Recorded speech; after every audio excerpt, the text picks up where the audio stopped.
भरदिवसा झाडावरून उडी मारून बिबट्याचा शेळ्यांच्या कळपावर हल्ला. बिबट्याने शेळीला केले जखमी. वाहगाव येथील इनाम 6 बिघे येथील प्रकार. बिबट्या व शेतकऱ्याची झटापट. शेतकऱ्याने बिबट्याला लावले पळवून. घटनास्थळावरून मिळालेल्या माहितीनुसार वाहगाव येथील उत्तम सोनुलकर हे आपल्या शेळ्यांचा कळप घेऊन इनाम 6 बिघे येथे झाडाखाली थांबले होते. याचवेळी भरदिवसा बिबट्याने झाडावरून उडी मारून एका शेळीचे नरडे पकडले.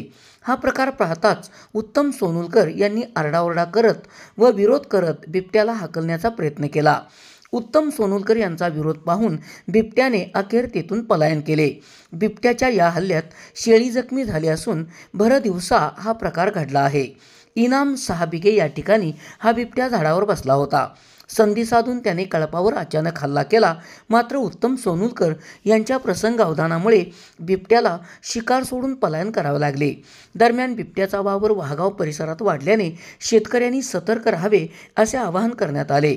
दरम्यान या बिबट्यांचा वनविभागाने लवकरात लवकर बंदोबस्त करावा अशी मागणी शेतकऱ्यांमधून होत आहे. SP ओरिजिनेटिव्हसाठी सुनील परीट, कराड.